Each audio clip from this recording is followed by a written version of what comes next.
For tonight, okay. Yeah.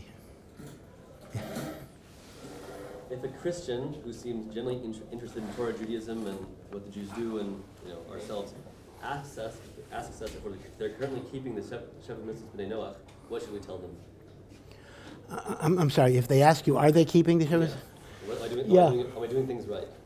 Yeah. So the truth of the matter is, the issue of can a Christian be a righteous Noahide? Right? Non-Jews have to keep the 7 commandments of Noach. They don't have to be Jewish, and we don't try to even encourage conversion, but they do have to keep the 7 mitzvahs of Noach. And one of those mitzvahs is not to worship idolatry, not to worship avodah zarah, and to believe in one God. So the obvious question is, can a goy be a righteous Gentile if they are a professing Christian? So this is a huge machlokas. It is the shita of the Rambam that Christianity, of course this is pre-Reformation, so he was talking about probably not even Catholicism, he's probably talking about Coptic church in Egypt and the like, but it is the shita of the Rambam that those who believe in Jesus, those who believe in Yeshu HaNotzri are ovdei avodah zarah, they are idolaters, number one, because they have a trinity, of the notion of dividing God into multiple parts, and number two, because they assign a physical body to the divinity, which is also a form of avodah zarah.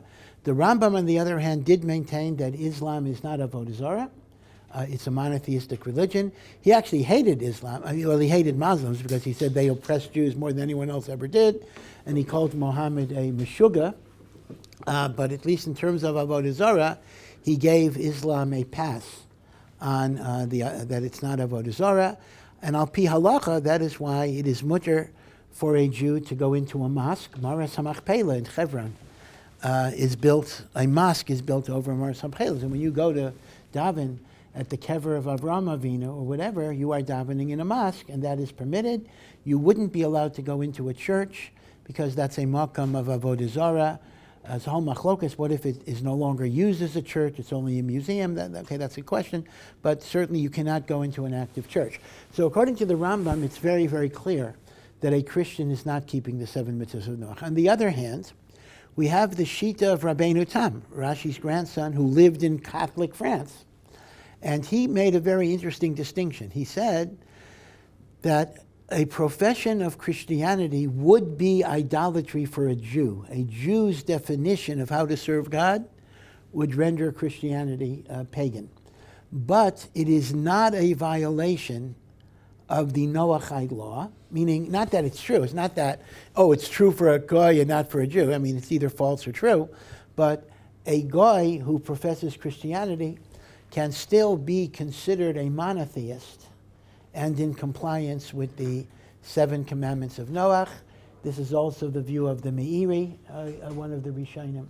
So as a result, you can tell the non-Jewish friends that there are views that would consider this to be a fulfillment of the Noahide law. There are other views that argue, and therefore speak to your Noahide rabbi about which way to go. So this is a huge machlokas that has many ramifications. For example, according to the halacha, Israel doesn't follow this halacha, but there is a halacha that a non-Jew who has not accepted the Noahide laws is not allowed to live in Eretz Yisrael. So if you took the position like the Rambam, that Christianity is Oved Avodah Zarah, then Christians would not be allowed to live in the land of Israel. Obviously, if we permit Christians living here, we're following the shita of Rabbeinu Tam.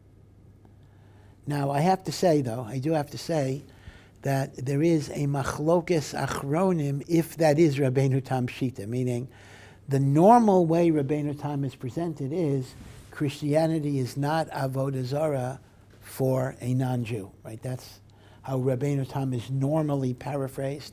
In fact, the native Yehudah has a whole other interpretation of Rabbeinu Tam, in which Rabbeinu Tam was also modeh, it's avodah zarah, but a Jew does not have a prohibition of causing a Christian to swear by Yashka. And he goes through the idea of what is a Jew's responsibility not to cause an oath to idolatry. So, according to native Yehudah, you'd have no hope, meaning the Christian is indeed an Oved Avodah Zarah. But as I say, most understand Rabbeinu Tam the conventional way. Yeah. Here's ascendant. Why did Hashem make Yaakov and Esav twins as opposed to separate births, like the other sibling rivalries in the Torah? Is there a connection between these twins and the other twins in Bereshis, Peretz, and Zerach? We often speak about the teshuvah of Yishmael. Will Esav do teshuvah in the future? I'm sorry, read the last thing again? We often speak about the teshuvah of Yishmael. Yeah. Will Esav do teshuvah in the future? Yeah. The notion of why Yaakov and Esav have to be twins, why couldn't they be separate births? Yishmael and Yitzchak were separated by 14 years.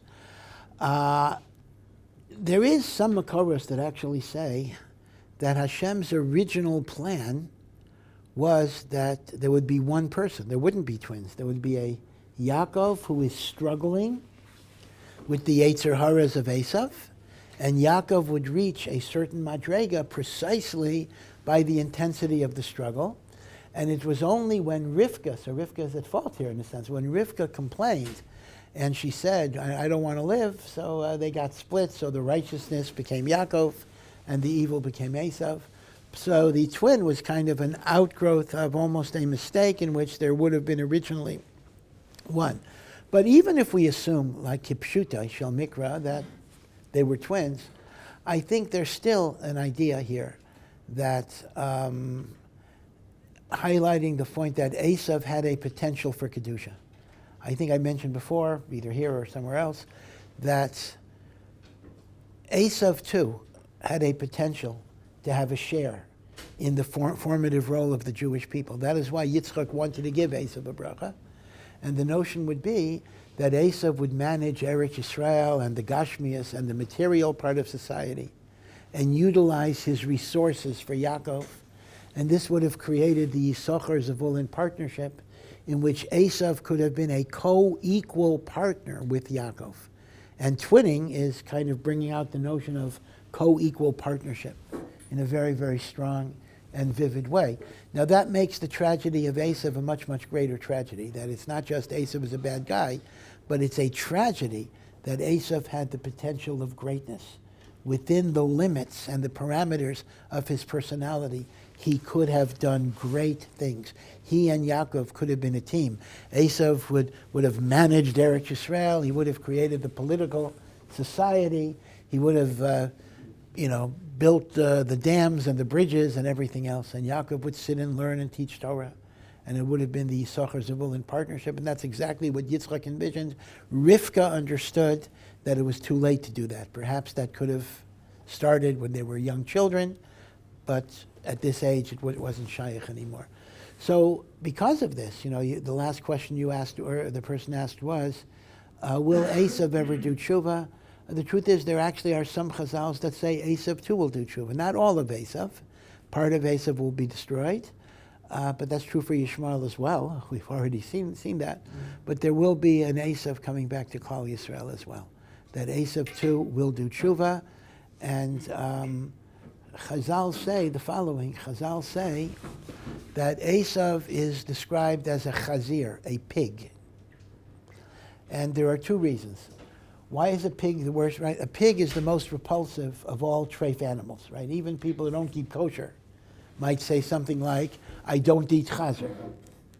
What's so bad about a pig? Besides, dirty, whatever it is, what's so bad? So it says because a pig represents hypocrisy, because there are two sides for a kosher land animal. One is split hoofs, and the other is chewing the cud. A chazer, a pig, has split hoofs. It actually is split hoofs, but it doesn't chew its cud. So a pig represents something that on the outside looks kosher, and on the inside is treif. That's worse. At least a horse is honest. A horse says, I'm treif. A horse doesn't try to fool you. A horse has no pretensions. But the chazer shows you its split hoofs, and that's part of the evil of Esav, is the hypocrisy that's involved. But the word chazir is also connected to lachzor, to come back. And it says, liyasid lavo, the chazir is going to become kosher. Now, what that means about the pig is very interesting. That seems to indicate that somehow we will discover a pig that actually is kosher. And indeed, some people say we've done that already. There is a pig called the babarusa, which has split hoofs and chews its cud. So it is a kosher pig. And some say that that is a fulfillment of the pre-messianic prophecy, that the chazir will lachzor, will return and be kosher. And that also is a remez that Esav, that is called the chazir, Esav, will also come back and be kosher. After all, when you are raised by Yitzchak and Rivka, you must have something good in you, right? It's not shaykh to say you were raised by Yitzchak and Rivka and you're irredeemable. Something did rub off, and that little thing that rubbed off will eventually come to fruition when Mashiach comes. And the connection to Peretz and Zerach? Yeah, so Peretz and Zerach are also twins. That's from Yehudah and Tamar. And you'll remember that Peretz is the ancestor of Boaz, who is the ancestor of David. So all of the Malchus, Beis David, and Mashiach comes from Peretz. That's why in the Chadodi it says, Al Yad Ish Ben Partzi. Mashiach is called Ben Partzi, the son of, or the descendant of Peretz. Zerach had Yeshivas, but the Malchus goes through Peretz. So the notion of the twins also indicates that one becomes the melech and one becomes tafel to the melech. Secondary, auxiliary. That's exactly what the original plan was with Yaakov and Esav, that Yaakov would have the primary spiritual legacy, and Esav would be auxiliary to Yaakov. So, yes, there is a match there that one has the malchus, which is the leadership, but in Yaakov's case, it's the spiritual leadership, and one is the one that is the facilitator and the helper in that role. Yeah. So I asked the Rav a question last week on why doesn't the Chumash state explicitly when Rivka died, and then one of the teretz is it's because she didn't have the proper kavod in burial. Also, we know that Leah, who doesn't really mention Leah passing away, so kind of a couple of the big matriarchs doesn't really talk about their death too much. And so, kind of two parts. The first question is, why doesn't the Chumash really go over how the matriarchs like Rivka and Rachel really passed away? And then the second part would be, if it's because Rivka didn't have the proper burial, then what did she do to not deserve that proper cover? Yeah, so the issue is that the Torah kind of leaves out a lot of detail regarding the imahos, particularly the burial. The Torah describes the death of Sarah and her burial, and the Torah describes the death of Rachel in childbirth and her burial in Kever Rachel in Beis Lechem. But we're not told about Rivka, we're not told about Leah, we're not told about Bilhah and Zilpah for sure. We're told very, very little about them generally. So I guess this is part of a larger question, meaning, the question is assuming that logically we should have been given this information, and you have to come up with the reason why we're not given the information, right? That's the basis of the question.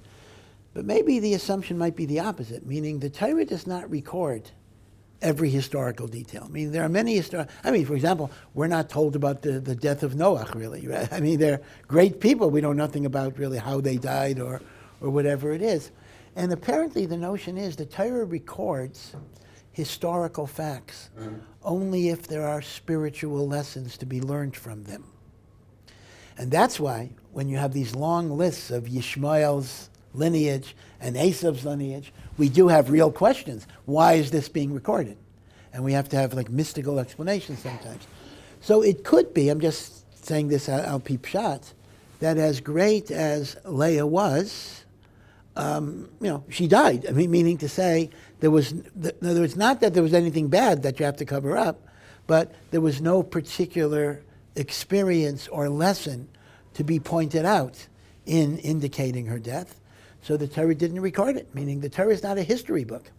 The Torah, the word Torah comes from lahoros, to show, to teach. Torah is about teaching. So anything that is not a teachable experience, so to speak, the Torah will not record. So that might be an answer to a lot of questions, that, yeah, this isn't recorded because there was nothing particular that we would learn from it. And I have to say, too, without trying to be anti-women, I'm absolutely not anti-women. See, as I say, some of my best friend happens to be a woman, which is true hopefully for every husband. But the truth is, it's pretty rare. I mean, you can count on one hand, really, the number of deaths of women that are recorded. And look at Tanakh, right? It normally doesn't talk about women dying, right? Maybe it wasn't Tznius or whatever it would be. So instead of asking why doesn't it record certain deaths, you have to ask the other way around. The few deaths of women that it does record, why does it record it? Because the norm is not to record it, you see? Yeah. I was wondering, right now, we hear with the term modern Orthodox, sometimes it just means I keep Shabbos, I keep kosher, but then anything else is kind of inconvenient. We don't, even though it isn't to say that there aren't big frum people in modern Orthodox. Many of them do that. And the main founder of that was Rabbi Soloveitchik, came from Brisk and comes from this big family of Talmidei Chachamim and very conservative family. How did he kind of get onto this path, and how did he not really foresee what would happen with the assimilation rate? Yeah. So you have to understand that, first of all, there's a whole bunch of terms here that get mixed up and conflated and combined. There is modern Orthodox, and there is centrist Orthodox, and there is open Orthodox. And I think open Orthodox renamed itself to be modern Orthodox, which forced modern Orthodox to relabel itself as Central Orthodox. So when you see the word modern Orthodox, you have to be mavarer. Are we talking about what used to be called open Orthodox that called itself modern Orthodox? Or are we talking about what is now called centrist Orthodox, which used to be called modern Orthodox? Now, so that's one thing. In truth, it's quite confusing that the words mean different things. But the second thing that's important, and this is really the basis of your question, is you have to differentiate between what is called modern Orthodoxy as a philosophical system and modern Orthodoxy as a behavioral system on the ground.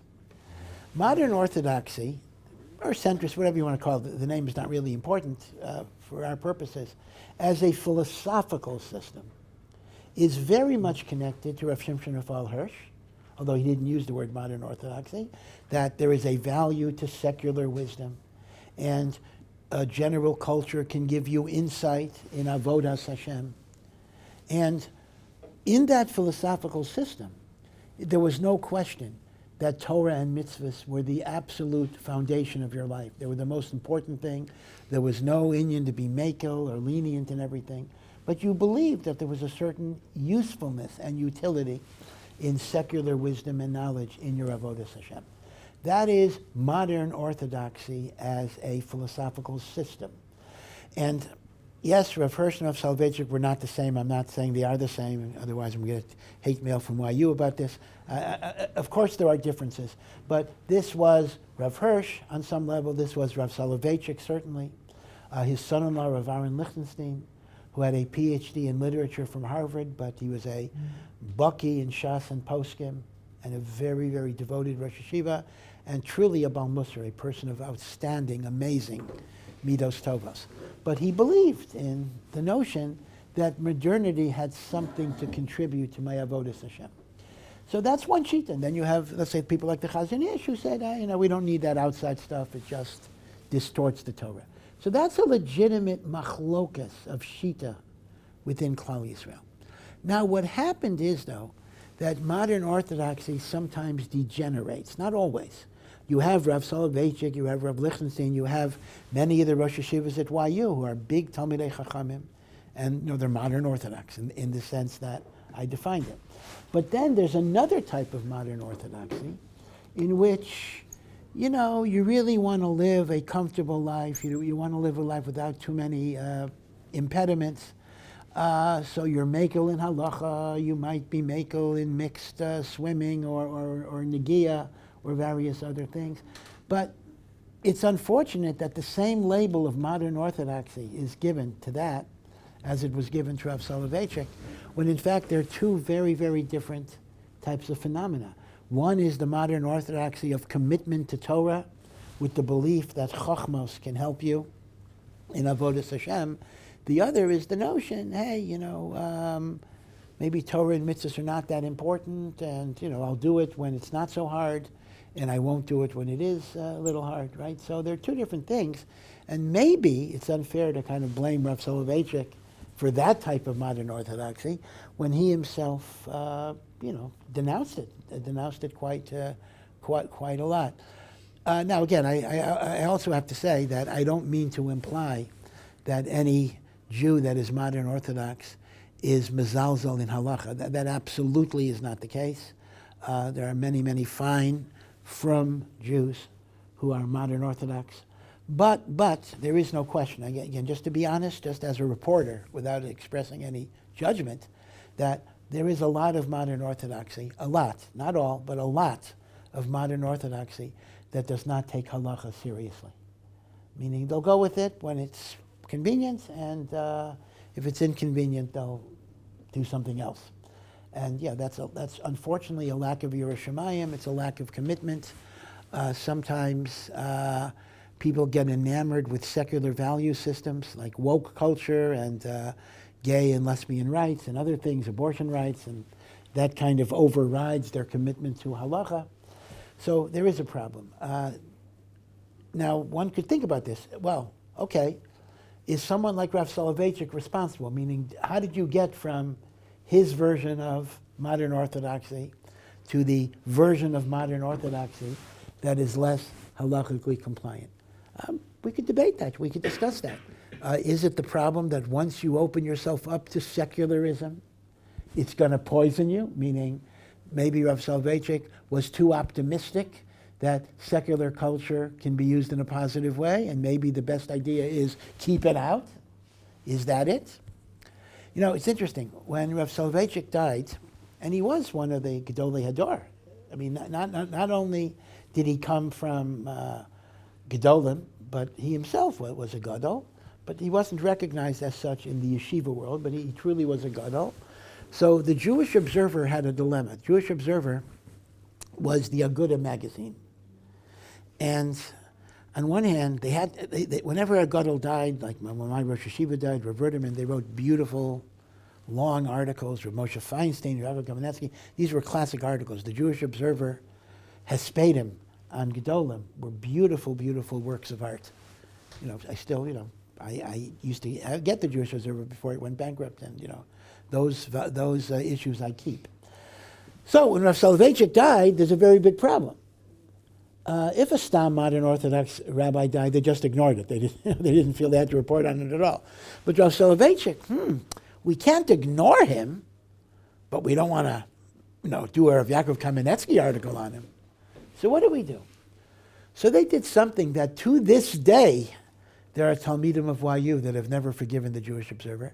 They wrote like a half a page thing, and they had a line that's truly a genius. This is a genius line. They said, he walked a path that was so unique that he was the only one who can do it.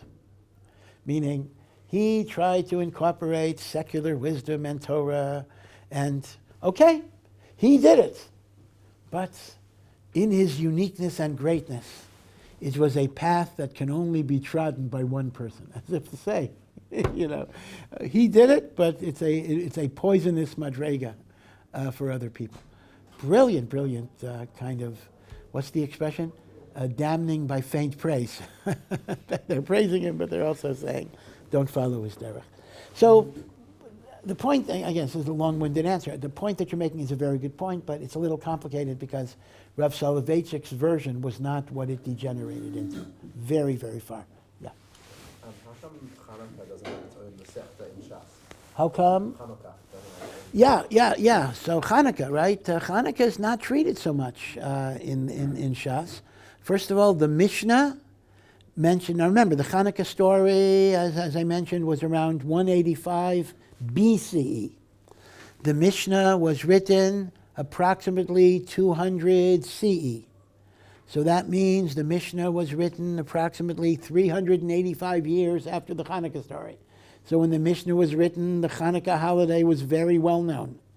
The Mishnah itself mentions Hanukkah very infrequently, and often in very crazy contexts. It talks about the idea that if I have a camel, bava kama, that has a big bundle of straw going across its back, and it's in a Rishus Harabim, and it gets ignited by your fire, right? You have a fire in Rishus Harabim, and the straw gets ignited, and a house is on fire. So who's responsible for destroying the house? The owner of the camel, or the one who put his fire in Rishus Harabim? So the Mishnah says the one who put the fire is responsible, because you're not supposed to put your fire in Rishus Harabim. But it says, but if it was a Hanukkah there, you're not responsible because that's where you light your Hanukkah. So Hanukkah is mentioned as a very little aside. So the Mishnah Kimat doesn't mention Hanukkah at all. And the Gemara in Shabbos, which discusses Hanukkah, the laws of Hanukkah, is around 3 or 3.5 blot. Now Purim, it's a whole Maseches of Mishnayos, right? So why is Hanukkah treated so minimally in the Gemara? In the Mishnah, almost not at all, and in the Gemara, less than 4 blot. So the Chassam Sofer gives a reason that's kind of a very unusual reason. He says, the Chashmonaim established a monarchy. They established a dynasty. And the Ramban says that was sinful because after they won the war, they should have turned over the Malchus to a descendant of David HaMelech, Shevet Yehudah. And it was an Aveira for the Chashmonaim to become Melech. Now, Rav Yehudah HaNasi was a descendant of Hillel, who was a descendant of David HaMelech. And therefore, Rav Yehudah HaNasi resented that the Chashmonaim took Malchus away from his ancestors. Therefore, he kind of boycotted them in the Mishnah. Now, that's a very, very schwer reason. I mean, Rav Yehudah HaNasi is like bearing a grudge and I don't like these guys. They took a job away from my grandfather. Therefore, I'm not going to mention them. But the Chassam Sofer probably doesn't mean that exactly. But he means that since it was a sin for them to have a Malchus, Rav Yehudah HaNasi didn't want to glorify the Chashmonaim. That's reason one. He didn't want to glorify Malchus Chashmonai because they shouldn't have taken the Malchus.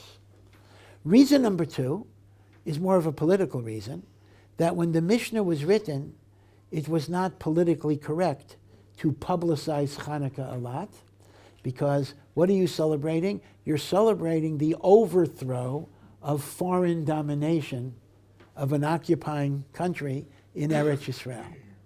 Well, what were the Romans doing, right? So Hanukkah was downplayed in that way.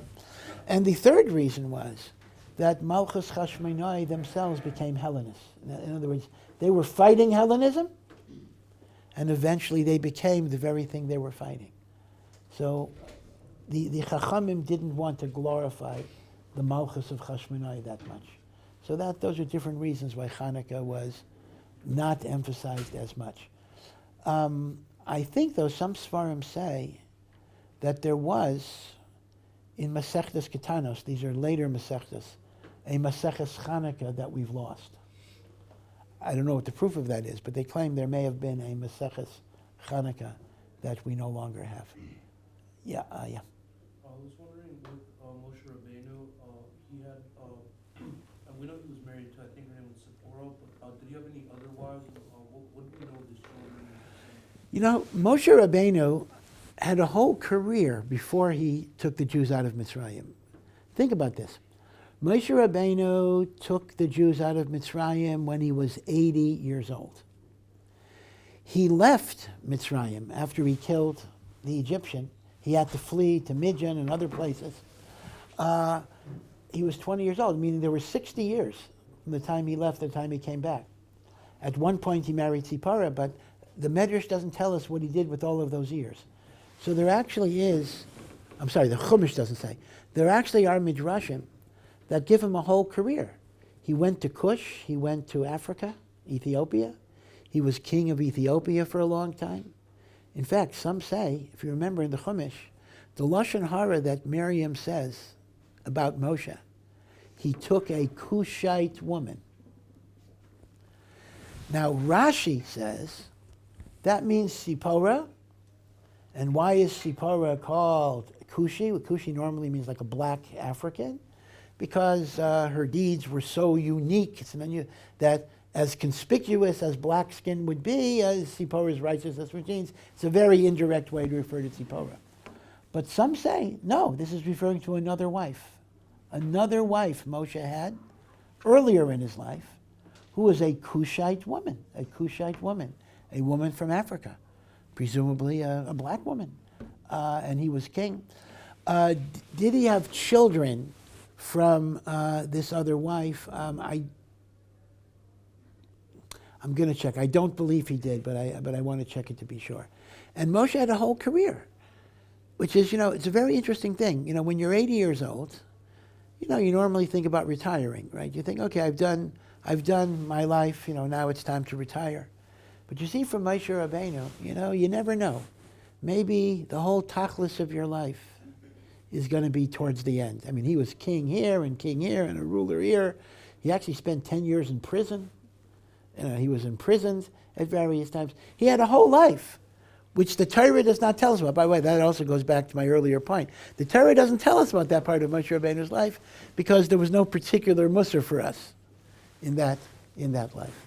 But he did have, according to this, he did have another wife, and he may have had children, although I believe he did not. Yeah. There are a number of tragedies that we brought upon ourselves contemporaneous with or after Matan Torah that Tanakh and outside Tanakh make a huge deal out of it, attach a lot of importance to it, emphasis. Miraglim, Kete Egel, the two Beit Mikdash, like a number of things like that that really had a very bad impact on the Jewish people. So I'm always wondering why there's nothing much said, not much emphasis, not including Tisha B'Av or anything. And I'm thinking about the separation of the 12 tribes with the Yehudah and the Yemen and others. That led to many, many terrible things, civil war and the loss of Israel and so much more. How come there isn't much about that? So you're asking why, among all the tragedies that we do discuss the Egel, we do discuss the Meraglim, but we don't particularly discuss the splitting up of the Jewish people into two kingdoms, in which 10 tribes went with a king of the north from the tribe of Ephraim, called Malchus Yisrael, and 2 tribes, Yehudah and Binyamin, remained with the south, the Beis Mikdash and Yerushalayim. Thank you. And that apparently is a huge tragedy of division among Bnei Yisrael, and the question is why we don't talk about that so much.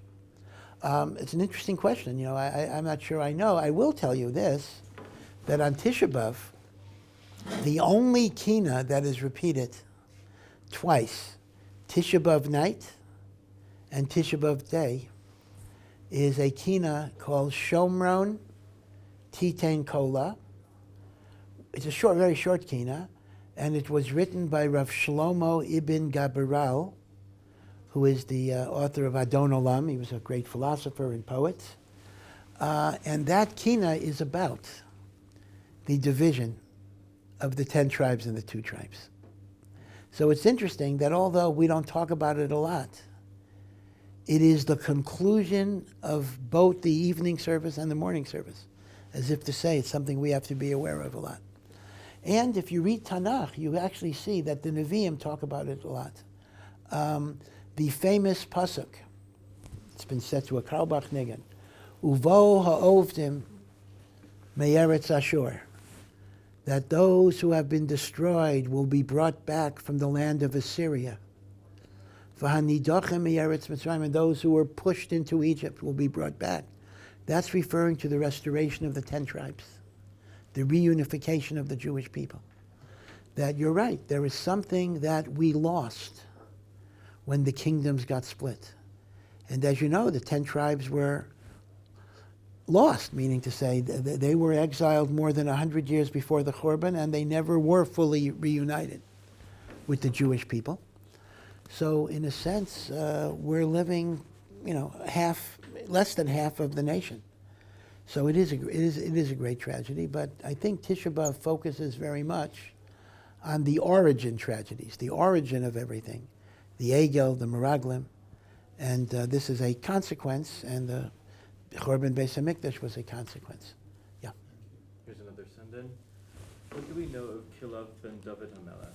He was one of the 4 people that Chazal say never sinned, but it seems like Tanakh has very little to say about him. Also, in general of the 4 who never sinned, what can we learn from them and the way they live their lives? What does it mean to truly never sin? Yeah, so it's interesting. David HaMelech actually had many wives, not 1,000. His son had more wives than him, but David had 18 wives and concubines. And David had many sons, many sons. Shlomo was not the only son that David had. David had sons who rebelled against him.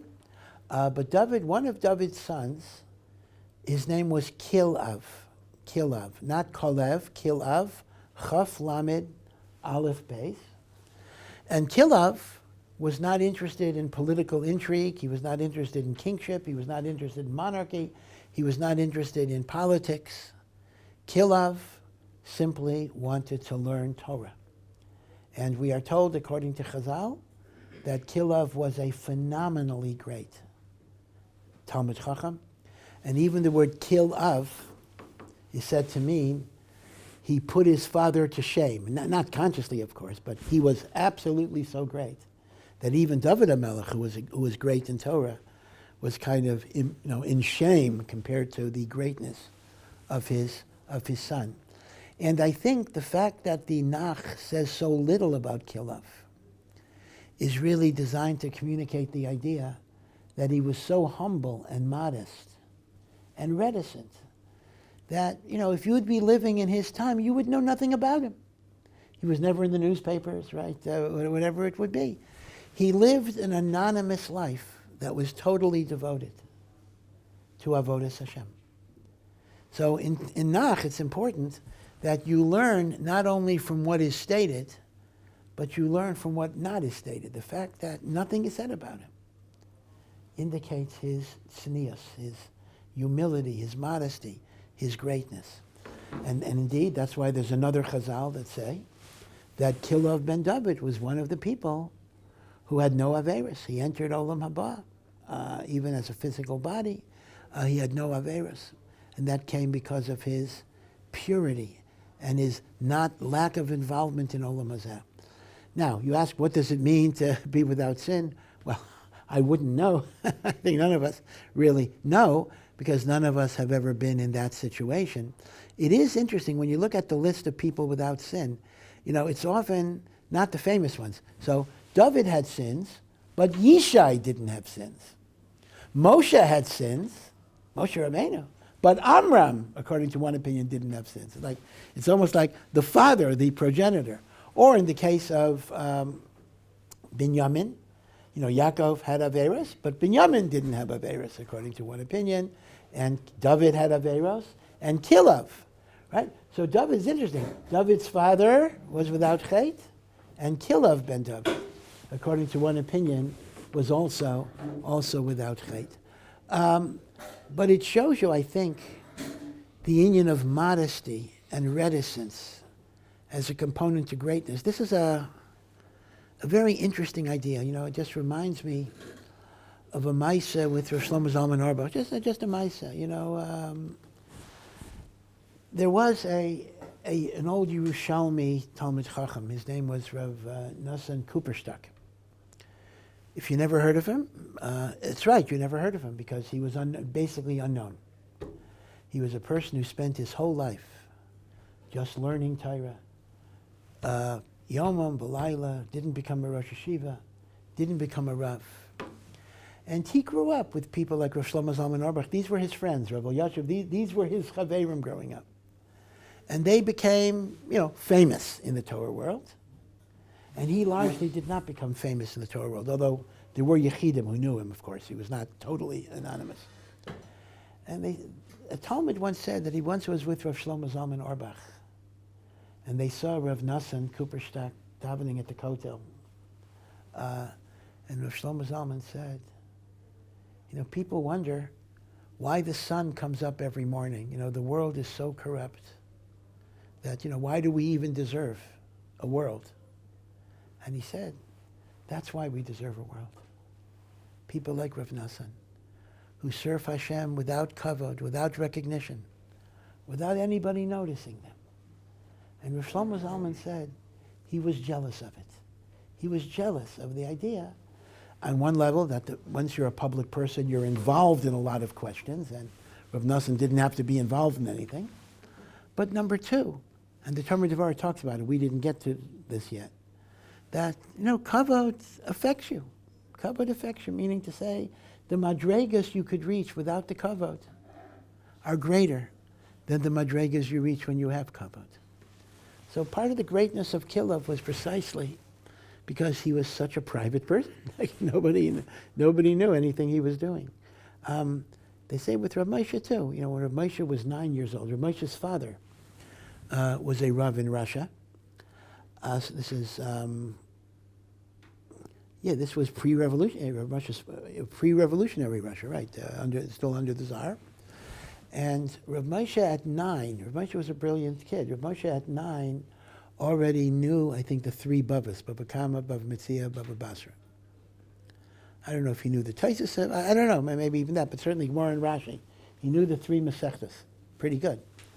So when Rav Moshe would walk in the street, a 9-year-old kid, Balabatim would stand up for him because people knew he was so special.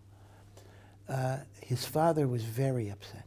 He says, you're going to make my son a Baal Gaiva, he's going to lose everything that he was able to achieve. Can you imagine? He says, don't show him any type of special kavod, so that way he can learn the Torah with humility and anava. So, again, this is what I think of when I think of Kilav ben David was able to have that environment, and that created an extraordinary level of purity. Yeah. When we wash Negelwasser in the morning, I've heard this idea that we should dry our hands after we wash. We should be very careful to make sure the water goes into a sink as to not be on the floor. My question is, when we dry our hands, let's say on a towel, and now that towel is wet, do we have to worry about touching that towel that now the waters are on? And if we're not worried about that, why does the buck stop there? Yeah, the issue of washing hands in the morning, we say that when you go to sleep, the holy neshama, your godly neshama, leaves your body, and all you have is the animal neshama, and there is what is called a spirit of impurity in you, because that's just the animal life. It's not the godly life. When you wake up in the morning, though, and your godly soul returns, so the Ruach HaTumah leaves your whole body, but it remains concentrated in your hands. So your hands still have this Ruach of Tumah, this Ruach that affects your connection to God. So Kabbalistically, when you wash three times, alternating, that takes away the Ruach Ra. Okay? So, since effectively it gets transferred from your hands into the water, so we say that it may be spiritually dangerous, maybe even physically dangerous, for someone to walk over that water. So the reason why you don't pour it on the floor is there's a special hakpada that people shouldn't walk over it. Now, for some reason, I can't say I understand this because this is a mystical process. The hakpada is much stronger walking over it than touching it. So with the towel, the issue is simply touching it, it's not going to be so bad. Masha Ein Kain, walking over it, that's considered to be more dangerous. So that's why we're very makbid not to pour it on the floor.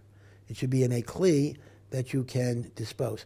Now, this idea of Ruach Ra does have a lot of ramifications. So, for example, if you touch food before Netilas Yadayim, either the food shouldn't be eaten, or some say you can wash the food 3 times. Pour water over the apple 3 times. If you touch liquid before Netilas Yadayim, maybe you have to throw out the liquid because there's no eitzah to be masakein, the liquid. So on this, Rav Shlomo Zalman said an interesting thing. He said there was a Messiah, an old tradition among the Yerushalmis, that Ruach Ra is no longer a concern because of the Ger Tzedek of Vilna. What's the story here? It's a long story. I'll try to be very, very quick on it. In the time of the Vilna Gaon, there was a non-Jew who converted to Judaism. His non-Jewish name was Valentin Patatsky. And his father was a Count Patatsky, and his father was the richest landowner in Poland. Phenomenally wealthy person. He owned 999 estates. And people asked him the obvious question, well, why do you own 999 estates? Why don't you buy one more and you have 1,000? So he said, no. If I have 1,000 and people say he has 1,000, they're going to say, well, he's rounding it off. Really, it's 990 or 991. But if I have 999, they know it's exact. That way, I get full credit for all of my gashmias. His son, Valentin, became a ger at a time when it was a capital crime. You would be burnt at the stake as a heretic for being a ger. And he became a Talmud of the Vilna Gaon, and for a while he was living in hiding. People didn't know, but eventually the news got revealed. In fact, there's an old tradition that a Jew turned him in, and the Vilna Gaon cursed that family that they would suffer disabilities for the rest of existence, and kachave. And the Ger Tzedek was burnt at the stake. He was burnt at the stake the second day of Shavuos. And his ashes are buried. The Gra died later. His ashes are buried next to the Vilna Gaon, the Ger Tzedek of Vilna. And there was a Messiah among the Chachmei Yerushalayim that the zechus of his death al Kiddush Hashem was so powerful that it destroyed the Ruach Ra in the world. And even though we still have to keep the halacha of Netilas Yadayim, as we have to wash our hands, we can't just say, don't wash anymore, but we don't have to be so concerned with touching food and other things, because there's no longer a Ruach Ra, because the Ger Tzedek broke it. The Ger Tzedek smashed it. It's interesting that the Gra visited him in prison shortly before, I think right before Shavuos, the Gra visited him in prison, and the Gra said, I could release you by a nace. I could do Kabbalistic things, and you could be saved. So we asked the Gra, am I mechuyev to save my life by miraculous means? Meaning normally, pikuach nefesh. But do I have to use a miracle to get out? And the Gra said, no, you don't have to. The Torah is not mechayev you to do miracles. The Torah is mechayev you to do natural ways of saving your life, which wouldn't help you here. But if the only way you could save your life is with a nace, you're not mechuyev, but I'll do it for you. And he said, if I'm not mechuyev, I would rather die al Kiddush Hashem. If I don't have to stay alive, I would rather die. I want to die al Kiddush Hashem. And then he asked the Gra another shaila. He said, we know that every second of life is precious. On the other hand, when you go to a mitzvah, you should go as quickly as possible. So when I'm being led to be burnt at the stake, should I run because I'm doing the mitzvah of Kiddush Hashem? Or should I walk as slowly as I can, because that way I will be preserving my life a few seconds or a few minutes longer? So here, this must be the very first time. The Vilna Gaon said, I don't know, I have to think about it. I can't imagine the Vilna Gaon said that too many times. But the Vilna Gaon said, I have to think about it. And they say, as he was being led to be burnt, the Gra stuck out his head from his window, and he said, you should run. Meaning people didn't know what he was referring to, but later it came out that this was the Shakla V'Tarya. So that's the Ruach Ra. But that must, again, I'm just giving you some extra background. But this is the tradition that the Ruach Ra got broken because of the Ger Tzedek of Vilna. His father couldn't save him or didn't want to? Huh? His father couldn't save him? Oh, his father tried to save him. His father very much wanted to save him, and his father even got a private deal because of his influence that as long as he didn't practice Judaism publicly, he could live in his father's home, he could wear tefillin, have kosher food, but publicly he shouldn't identify himself as a Jew. And the father got a deal. That's the best that the father could do. But the son said no. The son said, I am not going to pretend I'm not a Jew. Kiddush Hashem means I declare that I'm a Jew. Now, I'll tell you something. So Patatsky, Count Patatsky's, one of his estates is in a city, Landshut, a city in Poland. I think the Noam Elimelech is buried there. And the crest, these nobility have their crest, their coat of arms or whatever it is, was like a flower which had a certain number of petals equal to the children. And after his son died, one of the petals was removed. So you actually can see in Landshut, you can actually see, instead of a 5-petaled flower, it's only 4 petals, and you see one was removed. And that happened upon the death of his son. Yeah. So kind of on the same topic of Tuma, I heard that when you go to sleep, Tuma goes down and it goes up.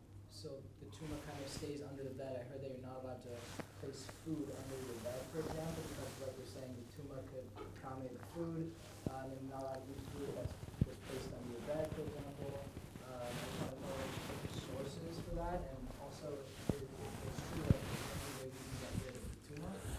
Yeah. So indeed, it is a din in the Shulchan Aruch, based on Gemaras, that food that is under a bed should not be eaten because it absorbs the ruach ra'ah.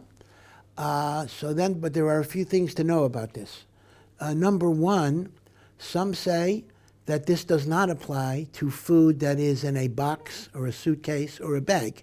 It only applies to uncovered food, right? So you could be makel if it's in a covered receptacle, right? So that's number one.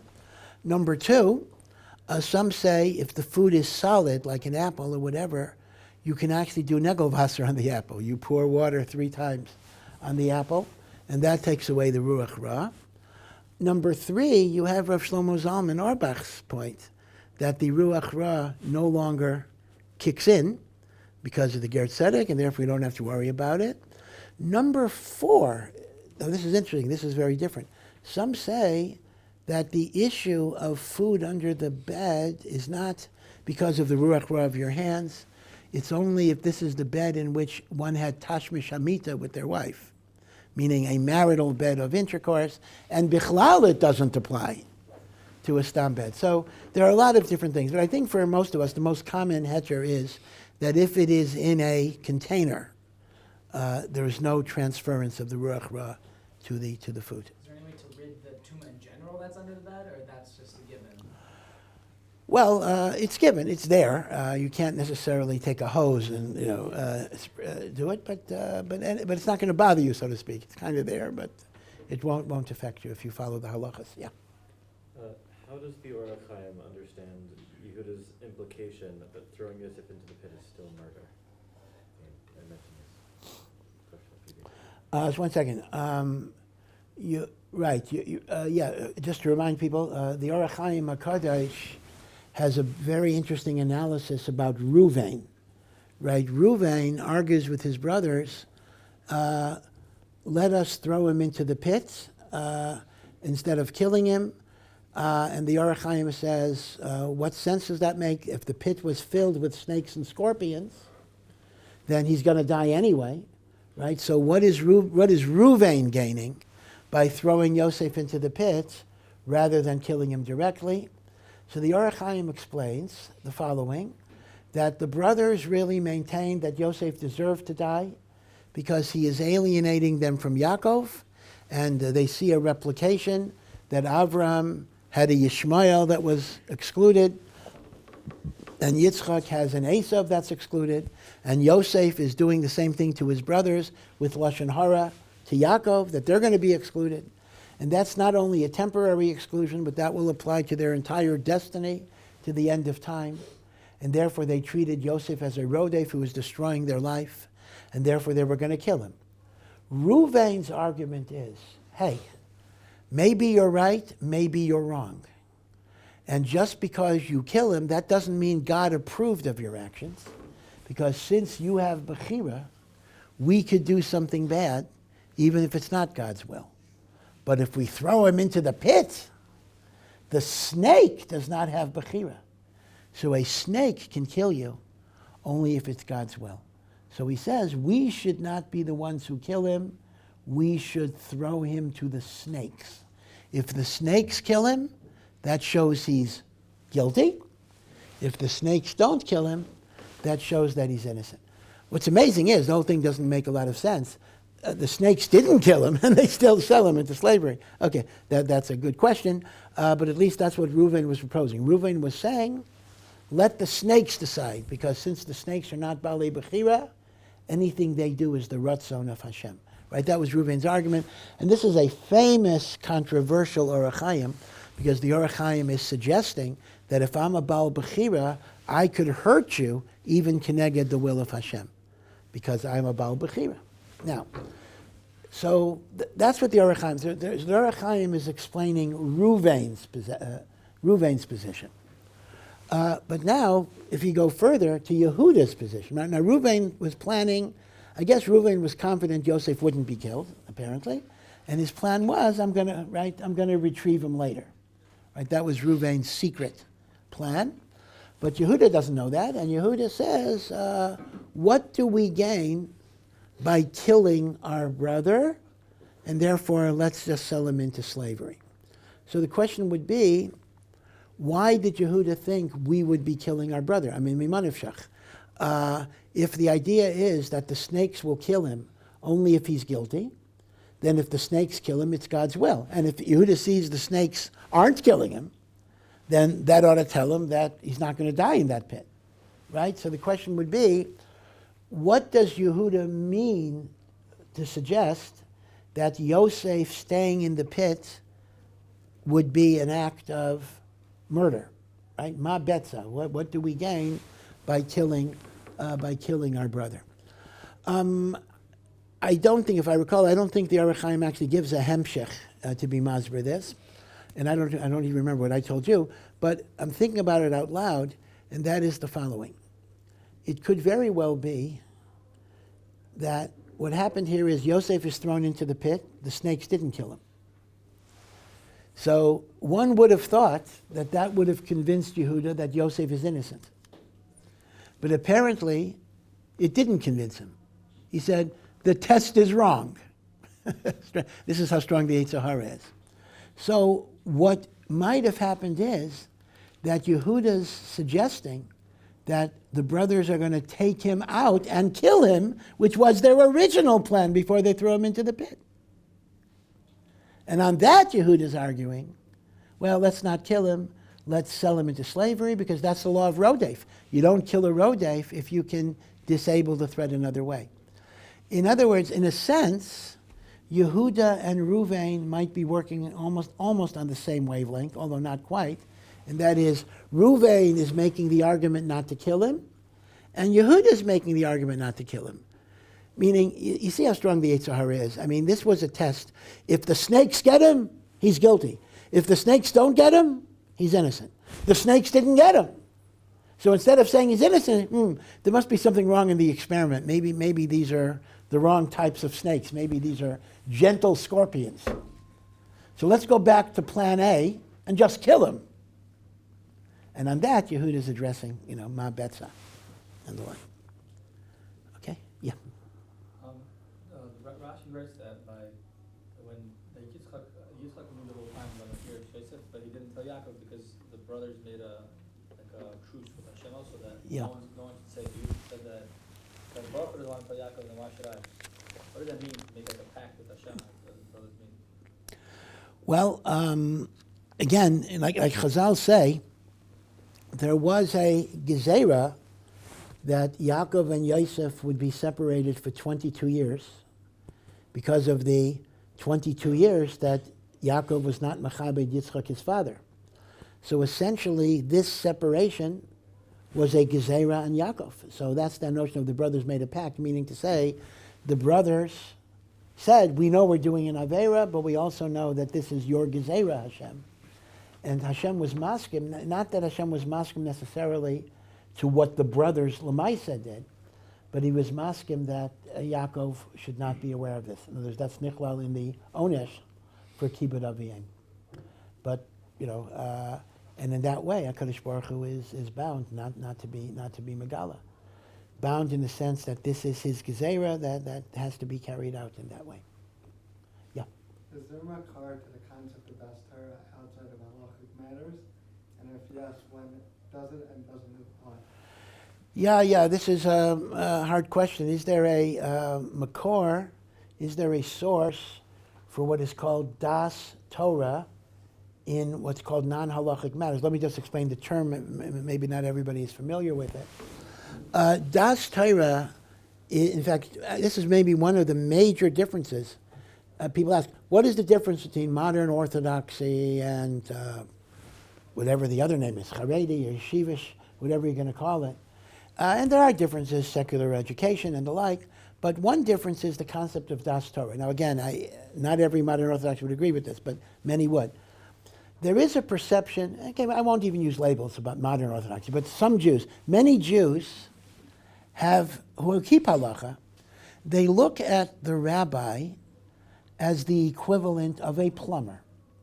A plumber has a certain expertise. A plumber knows how to unclog sinks and to fix toilets.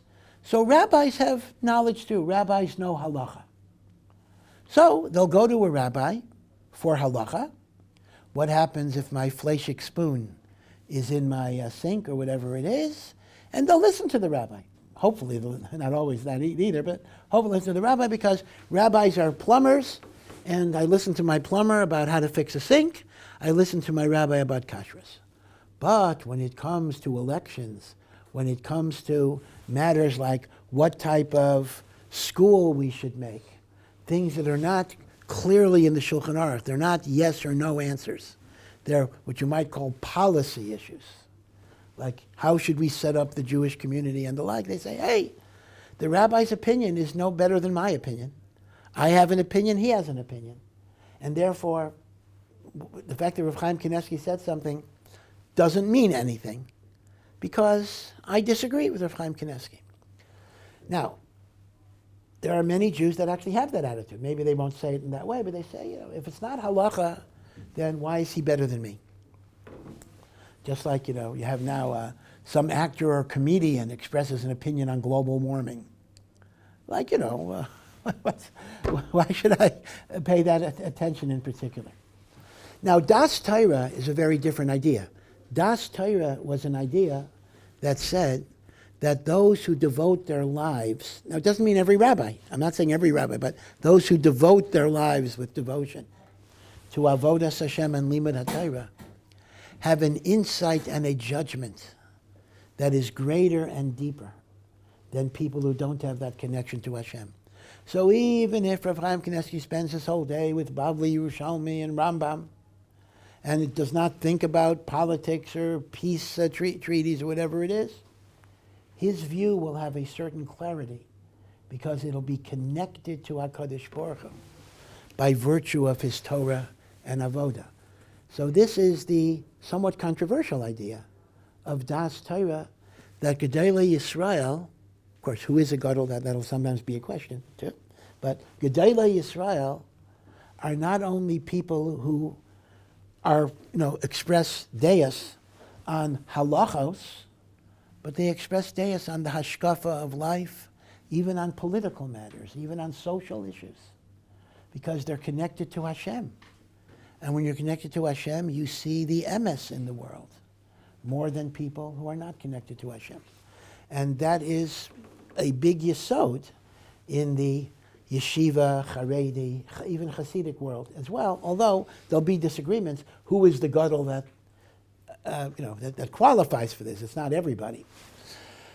In the States, we just had the Aguda convention over Thanksgiving. They always have it over Thanksgiving. And Aguda, like it or hate it for various reasons, Aguda is the bastion organizationally of daas Torah. Like every single speech will be about daas Torah, daas Torah, daas Torah, daas Torah. And then you get into very interesting issues. What if daas Torah has a machlekes? There was a big demonstration in Washington 2 weeks ago. 300,000 people came, rally for Israel, support for Israel. And the Moetzes Gedolei HaTorah, the Gedolim of Agudas Yisrael, five of them said you should not go to the demonstration. The others privately, they didn't make a public, said it's okay to go to the demonstration. So the question becomes, what is das Torah at that point? Right? So someone said, das Torah doesn't mean you have to follow a particular gadol. You could follow your Rebbe or whatever it is, but it has to be somebody who comes from a Toradic perspective. So the question is, what is the makor, right? What is the source, or is there a source of the notion of das Torah?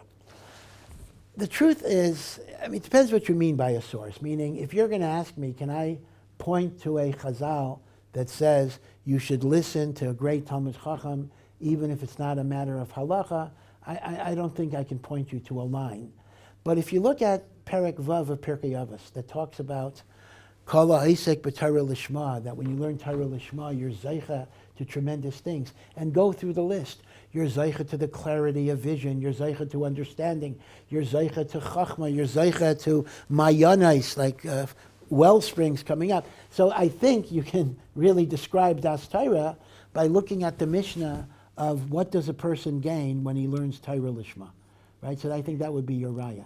Now, where das Torah became a very active force in Jewish life is really in the years before the Holocaust. In Europe, Rabbi Chanan Wasserman was a great spokesperson for the musag that every aspect of Klal Yisrael should be Moser to Gedolei Torah, and only they can give you guidance and hadracha.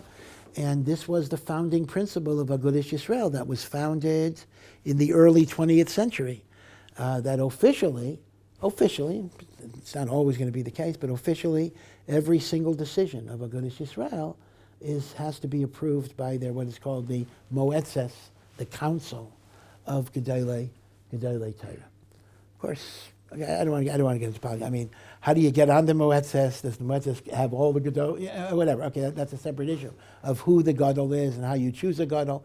But nevertheless, Agudas Yisrael's foundation was that every aspect of Klal Yisrael needs to be decided by the deya of people who are steeped in Torah and mitzvahs and avodas Hashem and Torah. Yeah. A common theme I'm seeing now is that a lot of the terrorists who are coming and attacking the Jews now were at some point held in prison or held in captivity.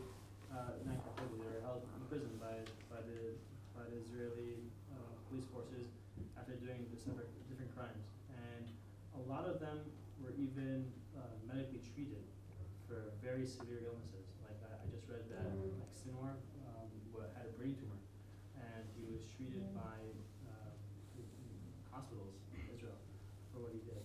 So besides for political pressure, I guess, to do it, is there a halachic basis to treat somebody who you know or don't know for sure, but at least is very likely to continue? So here is the thing. The issue of giving medical treatment to terrorists is a controversial issue.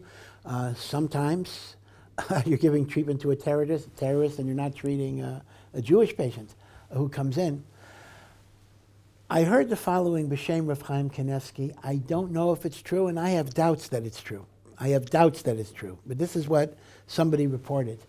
A member of Hatzalah said, he asked Rav Chaim Kanevsky, if you have two patients who come to you at the same time, one is a terrorist and one is a Jew, who do you treat first? Who do you go to first? That was the question. Who do you go to first? You go to the terrorist, you go to the Jew. So Rav Chaim Kanevsky said, it's a davar pashut. You go to the terrorist first, shoot him dead, and then you go to the Jew. Now, if Rav Chaim Kanevsky meant, and again, first of all, I didn't hear it from Rav Chaim Kanevsky, I heard it from this guy, so I don't even know if his report is accurate. Number two, maybe Rav Chaim Kanevsky was making a joke. He made jokes sometimes. But if it's serious, if he is saying you can kill a terrorist who comes to you for medical treatment, I think halachically that's a very, very difficult proposition, because here's the thing. The heter and the mitzvah to kill a terrorist is under the laws of Rodef. Since the terrorist is trying to kill me or another Jew, I can kill him. It's a mitzvah to kill him. Once a terrorist is arrested, once he's immobilized, once he is no longer posing an active threat, he's no longer a Rodef. If he's no longer a Rodef, what's your heter to kill him? See, remember, the heter of killing a Rodef is not because he's a bad guy, and it's not a punishment for what he did. It's a preventative measure, so he's not going to inflict future harm. To punish him for what he did, you would have to have a beis din or a court. Now, there's a vigilante can't just kill a guy for what he did. So I think it's very, very schwer to say there's a heter to directly kill a terrorist that's in custody. Now, if the pshat would be the guy's going to go home, I can't imagine the circumstances, then indeed, you can kill him because they're certainly not treat him and the like. Now, Sinwar at the time, now this is where prisoner exchanges get complicated. Sinwar at the time was serving a life sentence. 4. Yeah, right, 4 life sentences. So Sinwar at the time was posing no danger to us. As a result, we couldn't kill him. And according to some, there would even be an inyan to give him medical treatment once he's not a sakana. Problem is that Israel has prisoner exchanges or hostage exchanges. Sinwar was one of those who were released as part of the 1,000-to-1 Gilad Shalit release. And a few years later, Sinwar, who had life-saving surgery in an Israeli hospital by a Jewish doctor, was one of the masterminds of the October 7 massacre. So the halachic question would be this: to what degree are we mechuyev to anticipate that as a possibility? Meaning like this: if we knew that he's going to remain in Israeli prison his whole life, we knew that he's never going to get out, then I think we would give him medical treatment. But the question is, we know Israel does these traits, so any given guy might get out. As a result, he may still have the status of Rodef. Now, that's a surprising conclusion. That would lead to the conclusion that not only shouldn't you give him medical treatment, but Rav Chaim Kanievsky, you could kill him on the spot right now because he still has the status of Rodef. So it's an interesting question. The question is, to what degree are we mechuyev to take these exchanges into account? And also, like the prison, for example, it costs the country money to maintain these prisons. Are we mechuyev, to invest money? So I'm going to say something again that's not politically correct. Me'ikar hadin, we're not mechuyev to give medical treatment to any Gentile, even a righteous Gentile. The only chiyuv of giving refuah to a Gentile is because of Ava. You don't want to cause hatred and animosity in the world. And Ava obligates us to render medical assistance. So the question becomes, but terrorists who hate you no matter what, the Ava is there if you treat them, and the Ava is there if you don't treat them. So it could very well be there's no chiyuv to give them medical assistance. On the other hand, Ava could be a broader concept. Ava doesn't mean this guy's going to hate me. It may mean that the United States will cut off aid to Israel. Ava could be a very broad thing. So even though the guy is a terrorist, thank you. Even though the guy is a terrorist, but the international community may hate Israel, and therefore we still should give them medical treatment unless we're aiding and abetting a rodef. That's the issue, and that's the issue of, are we mechuyev to factor in the possibility of prisoner exchanges? I believe, this gets into an interesting issue. Is Israel bound halachically by the conventions, the Geneva Conventions for prisoners of war and everything else? I do believe, I don't want to say for sure, that number one, it is a war crime under international law to kill a POW, a prisoner of war in custody. And I believe it's also a war crime, or at least it's an offense, not to give medical treatment to people that you've captured. Now, that's international law, that's not halacha. But one question might be that for a Jewish state to violate international law, that might be Ava, that itself causes Ava, because we're going against the haskama of the umos as to how to treat. And then you also have to worry, Ava too, about retaliation, meaning that's also Ava, meaning you treat them a certain way. I mean, they treat Jews awful the way it is, but they're going to, even do worse, to that. So all of that cheshbon's in Ava. So the chiyuv is ultimately Ava. It's not a chiyuv d'oraisa of refuah, but it's a chiyuv of Ava. Yeah. Is there any real isser for a Jewish state to run off of non-halachic guidelines? I'm going to say again, is there an isser for what? For a Jewish state, for example, Israel, to run off of Medina that's not non-halachically. Yeah, I'm sorry, I didn't hear the whole question. I mean, in other words, this is a non-halachic state, and you're asking, is it usher to live here, or is it usher to make a non-halachic state? Yeah.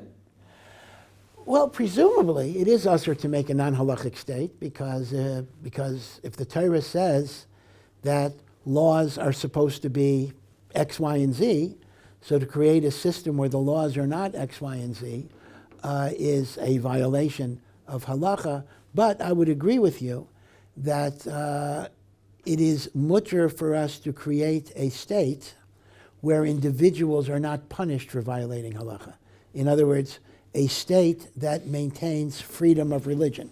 In other words, Israel is what's called a Jewish democracy, right? So any individual has the legal right to be Jewish, to be Christian, to be atheist, to be secular.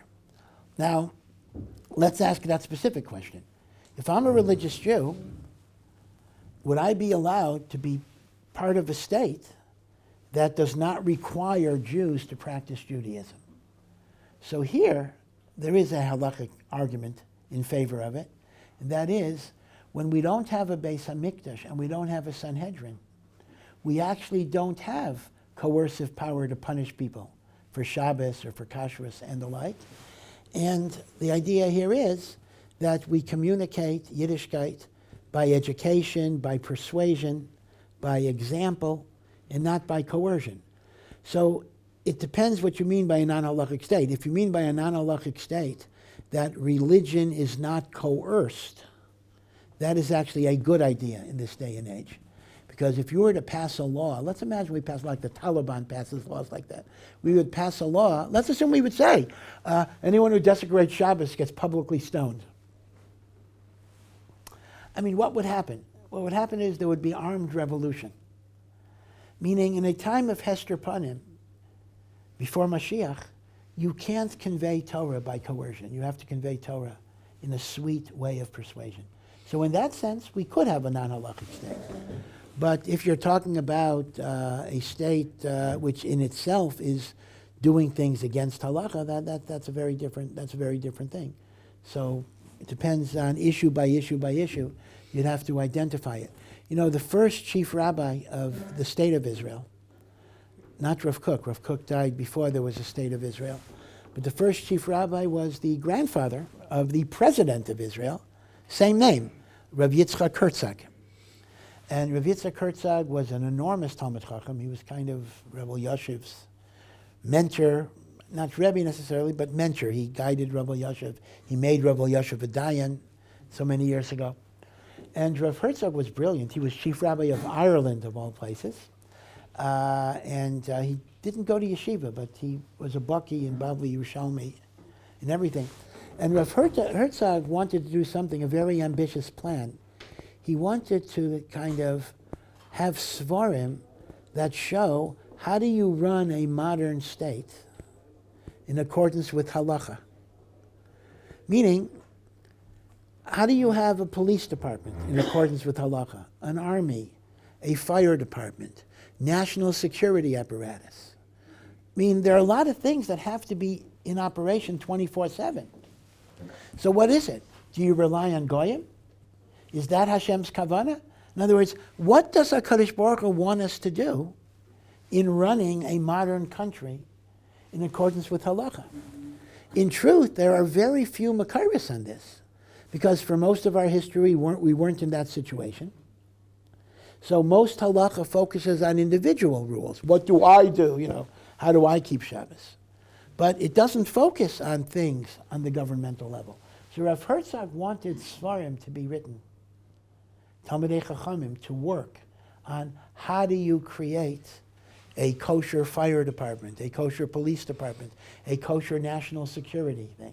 What is pikuach nefesh, what is not pikuach nefesh, right? Is working on Shabbos for national security called pikuach nefesh.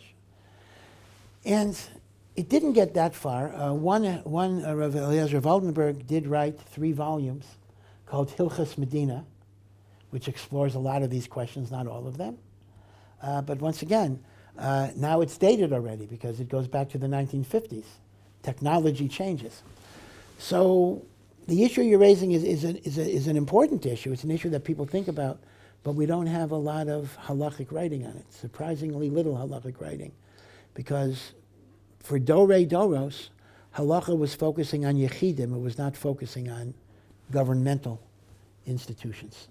Yeah. I just wanted to have a little clarity on the whole incident with Yehudah and Tamar.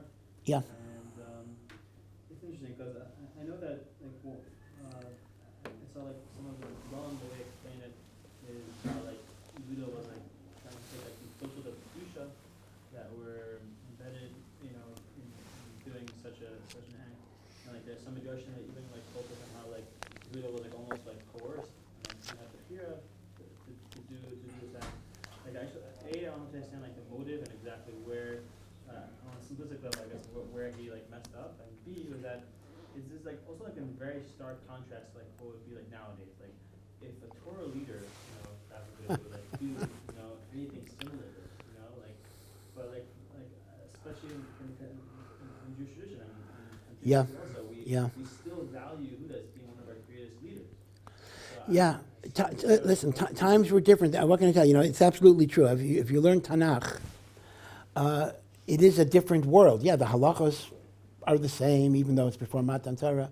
But, things weren't like cut and dried, black and white yeshivish levush, streimels. Things didn't work that way. David HaMelech, was not, didn't look like the Brisker Rav or whatever it is. So you do have to understand that, biblical life was not the same as modern Orthodox Haredi or Yeshivish life. It was a different tekufa. Things were different then, at least in terms of certain aspects of the Chitzonius. But according to the Zohar says an amazing thing. Just as we, the expression in English, a wolf in sheep's clothing. That means it's a wolf, but it dresses up like a sheep. The Zohar says, it doesn't use this word, there is such a thing as a sheep in wolf's clothing.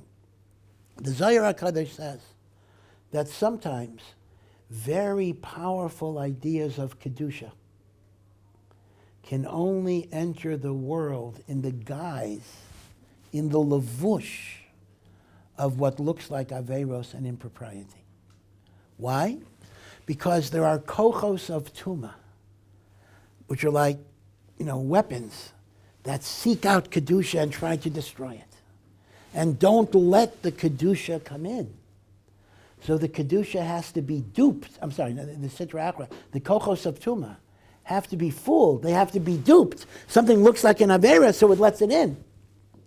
But that's only the outer levush. And then the kernel of holiness comes in.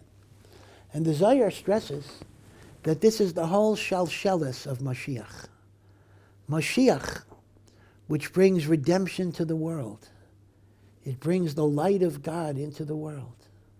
Mitchila v'ad seif is encased, is obscured in a klipa, in a shell of things that look improper. Let's go back to Lot and his daughters. Ammon in Moab.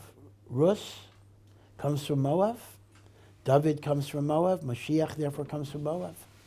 And even Ammon has a role, because one of Shlomo HaMelech's wives was Naamah HaAmmonis, and Mashiach comes from Naamah. So Ammon and Moab are both the ancestors of Mashiach. And then you have Yehudah is mezana with what he thinks is a prostitute, which is Tamar. And then you have the story of Rus coming to Boaz in the middle of the night. A very shocking thing. And then you have David HaMelech himself with David and Bathsheba, because remember, David and Shlomo HaMelech was born from David and Bathsheba.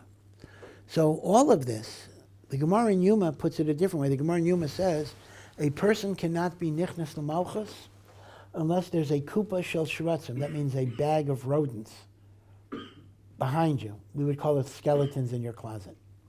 The Gemara doesn't say why, but the pashtus of the Gemara is that keeps a person humble and modest because he has all of these black marks in his past. But the Zohar says that is part of the mystery of how kedushah comes into the world in a levush of Tumah. And Rav Kook extended this Zohar, here we're getting into controversy, to modern Zionism as well. Because people always say, how could there be a spiritual value in building up Eretz Yisrael?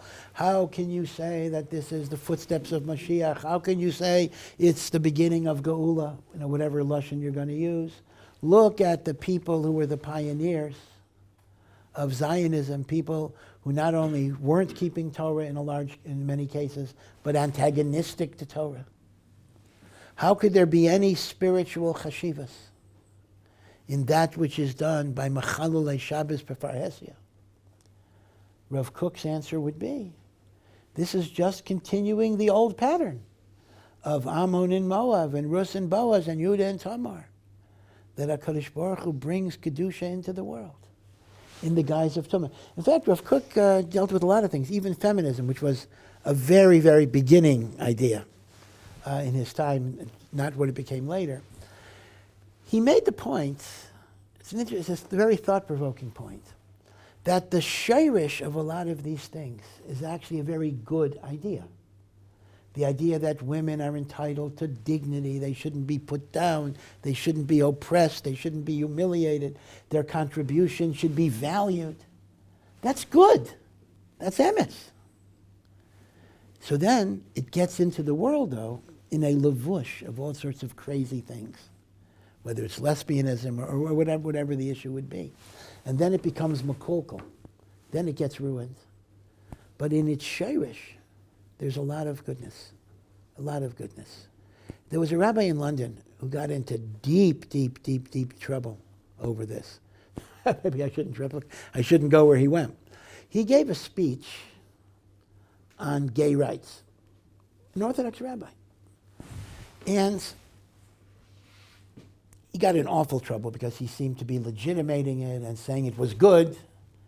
But I'm going to explain what he really meant. And maybe he won't agree with me, but I'm going to explain what he meant. And he didn't say it right, and he said it in a way that he got in big, big trouble.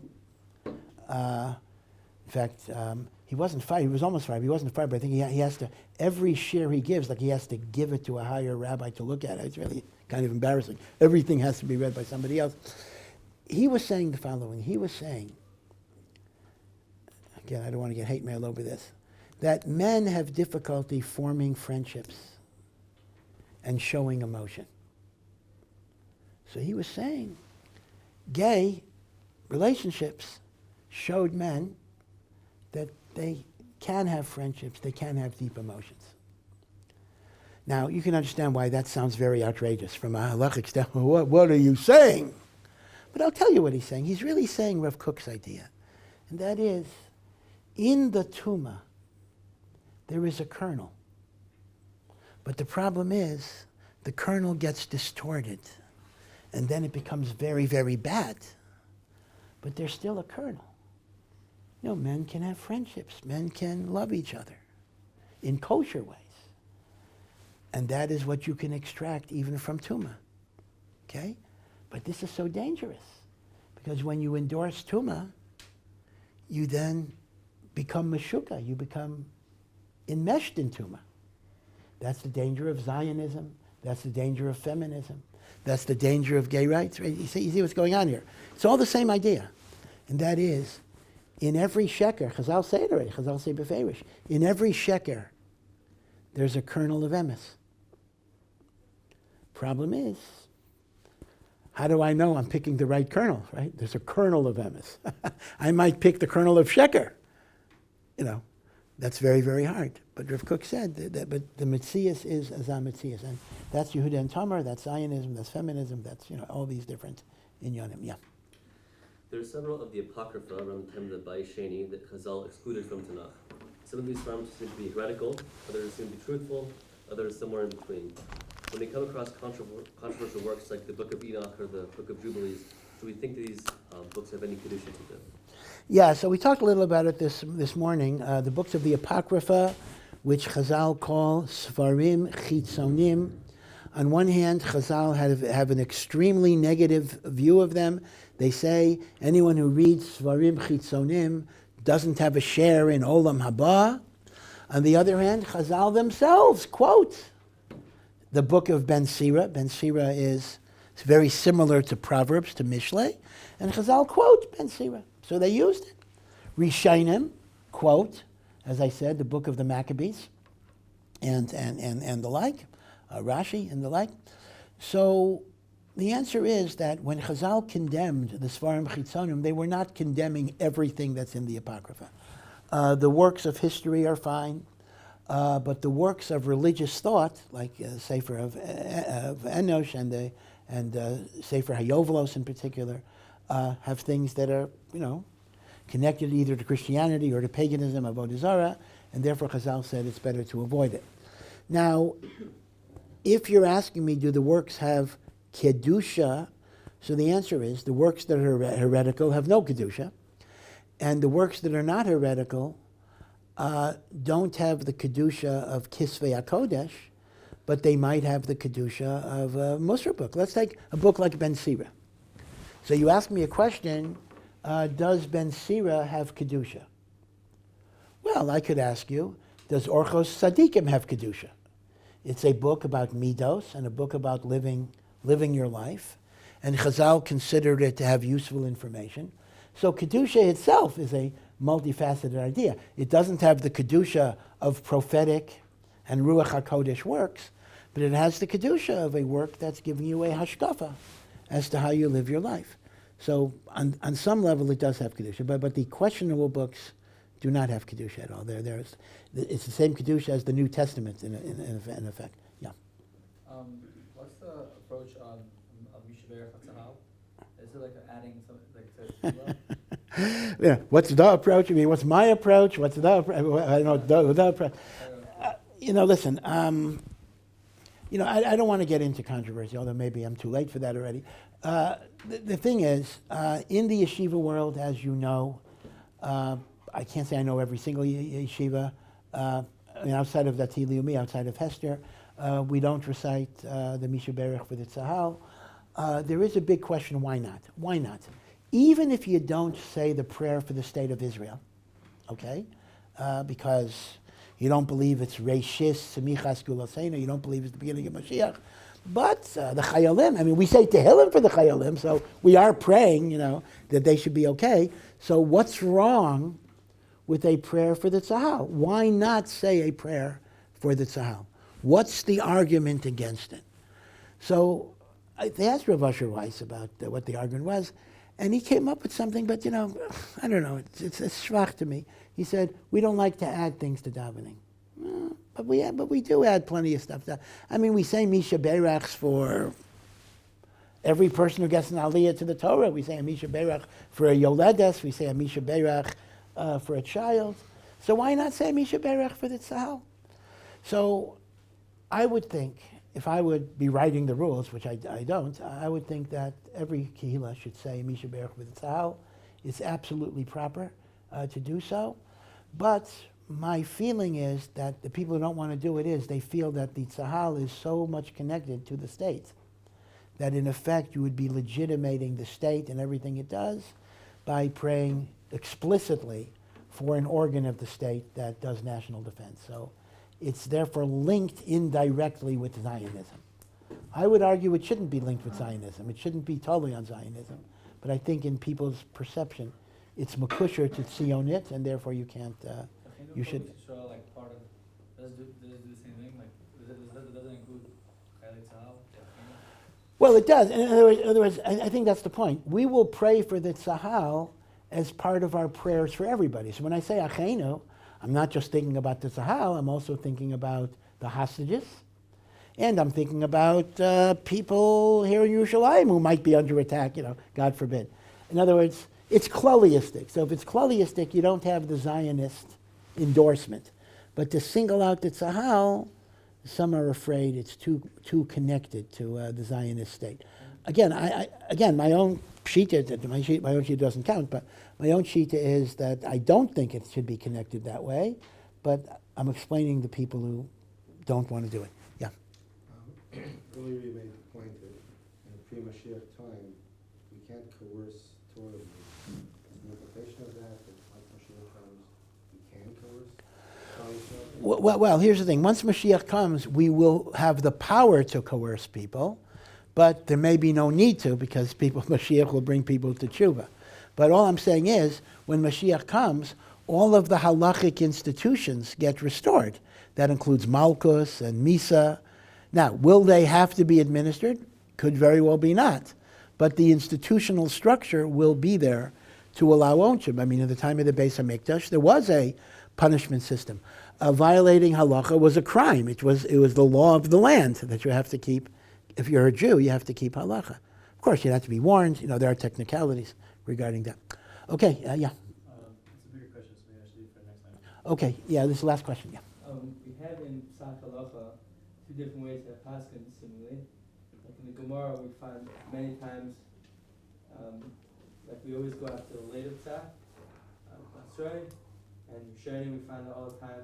Like remember, we always say Kisa, everybody before him, and they say even by the Vilna Gaon, Kisa the Magen Avram. But at the same time, we also have the exact opposite, where like the Shulchan Aruch always passes like the Rambam, Neshar Gadol, and we always like Mitzadach, we always have the Basrei, but Mitzad Shem, we always have also like the bigger ones. Like what is it? Yeah. So the question is that in the klolim of Psak Halacha, we often have opposite rules, and that's very, very true. We say, oh, you paskin like the later generations because they saw the earlier arguments and they came to their conclusion. That's halacha kebasrai. And then you have opposites that, we go back to the greater gedolim of the past, and they are the makor that we're going to follow. It is a contradiction because sometimes they use one rule, sometimes they use another rule. But there's a third rule that is machriya all rules, and that may be the answer. This is Yavoy HaKasav, Shnei Ksuvim Makrishin Zeh. Two rules contradict each other. Yavoy HaKasav HaShlishi. And the Kasav HaShlishi is also a very important yesod from the Vilna Gaon, although it's implicit in much earlier than the Vilna Gaon. And that is, if you're a yachid who has reached the level of Higia L'Hara, where you're capable of paskening directly from the sugyas, you can follow whatever seems more logical to you. And therefore, the pshat is like this. If Rav Yosef Karo follows the Rambam, it isn't the pshat he blindly follows the Rambam, but he was machriya that the Rambam is more emes here. And that overrides halacha k'basroi, because all of those rules are for a person, let's say most of us. We're not higia l'hayra, so I have to know, how do I paskin? So I have rules that tell me how to paskin. But says the Gra, a yachid shehigia l'hayra is not bound by any klal of psak, and he simply machriya what he considers to be the emes.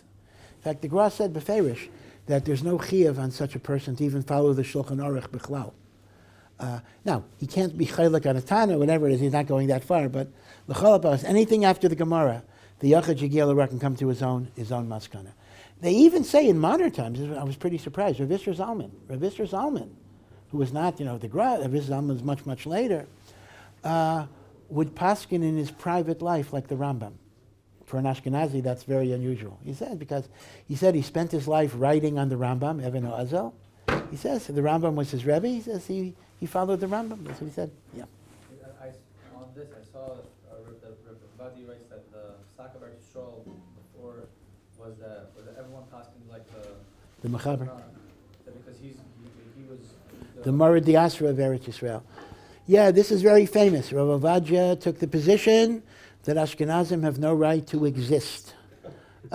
You can exist physically. He wasn't saying kill Ashkenazim, but he said, you come to Eretz Yisrael, says every Ashkenazi who was, because originally Sephardim with a rov, every Ashkenazi, kama batel, was mechuyev to be batel to the minhagim of Sfarad that were makabel in Eretz Yisrael, the shita of the mechaber, and even when Ashkenazim become the rov, they've already become batel to the Sephardim. So he said he doesn't have the kayach to enforce that, but he said there should not have been a separate Ashkenazi kehila in Eretz Yisrael bichlal. But it could be the teretz is the gra l'shitasei, that the basis of the minhagim of Ashkenaz were the Talmidei Hagra, and the gra holds if they're Hagiel l'hayra, they could be machriya keneged everything. They weren't mechuyev to go with the Mora Diasra or anything else. So it's an interesting question. What gives a kehila? In fact, but it's interesting. The gra tained that on Hasidim. It's interesting that what Rav Ovadia is taining on Talmidei Hagra, the gra tained on Hasidim. What gave them the right to break away and create kehilas of new minhagim? But maybe because the gra held they were not higil l'hayra, so they were, which also goes l'shitase in terms of his view of Hasidim. But that's a fascinating question. Like, when can you kind of, do your own thing? Even as part of a kehila, when can you establish a new Eidah, so to speak? Okay, thank you, and have a Freilich Hanukkah, and we'll see you.